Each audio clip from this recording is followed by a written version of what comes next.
ඉතින් මගේ යාළුවන්ට කොහොමද? ඔයාලට හිතාගන්න පුළුවන්ද මම අද ඔයාලත් එක්ක බෙදාගන්නේ මගේ මොන වගේ මතකයක්ද කියලා? බලන්නකෝ යාළුවනේ මේ පුළුවන් වගේ වැටෙන්නේ මොනවද කියලා. මම මගේ ජපන් ජීවිතයේ එක දවසක් වින්ටර් එකේදී වැඩට ගියා. උදේ යනකොට පොඩි වැහි කුඩු පොදක් තමයි තිබුණේ. ඒත් බලන්නකෝ යාළුවනේ දවල් වෙද්දී දවල් කියන්නේ වැඩට ගිහින් හරියටම පැයකින් දෙකකින් ඒ වැස්ස ගොඩාක් හයියෙන් වහින්න පටන් අරන් මේ වගේ ලොකු හිම වැස්සකින් තමයි ඉවරුනේ. ඉතින් නොහිතපු විදිහට මට මේ හිම වැස්සෙම තමයි ගෙදර යන්න සිද්ධ වුනේ. ඇත්තටම මගේ ජීවිතේ පළවෙනි වතාවට තමයි මේ තරම් ලොකු හිම වැස්සක ගෙදර යන්න වුනේ.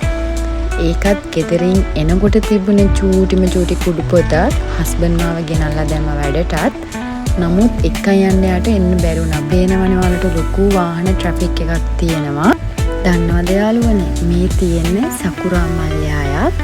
මම යන පාරේ තමයි මේ සකුරා ගස් පෙළිය තියෙන්නේ. හිමත් එක්කලා ඒ සකුරා පොහොට්ටු මොනතරම් ලස්සනද කියලා.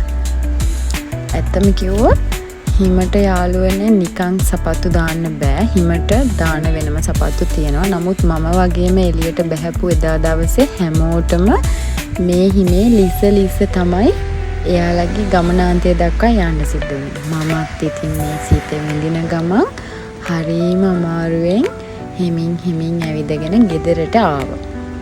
හැබැයි ගොඩාක් එන්ජොයි කරපු දවසක්. හරිම සීතලයි.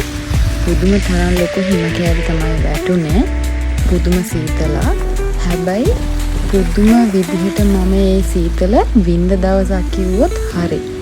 මේ දවස මම මගේ YouTube channel එකේ ඔයාලා එක්ක බෙදා ගන්න හිතුවේ කවදාවත් අමතක වෙන්නේ නැති දවසක් විදිහට මේ දවස මට තියාගන්න.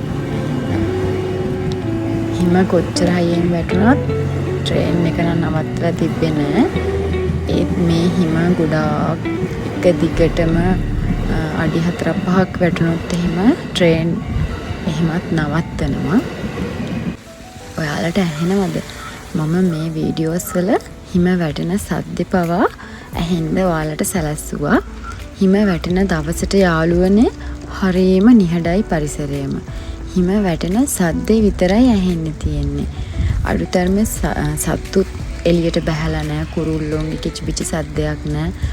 හිම වැටෙන සද්දේ විතරමයි ඇහෙන්නේ. ඊට අමතරව හිම උඩින් අපි අඩි තියලා යන සද්දේ තමයි.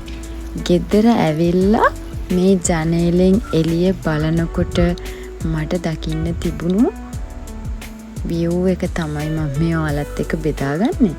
මම හරිම ආසාවෙන් හිටියේ හිම වැටෙනවට. අපිට අවුරුද්දටම සැරයක් දෙසරයක් වගේ තමයි හිම නම් වැටෙන්නේ වින්ටර් එකේදී.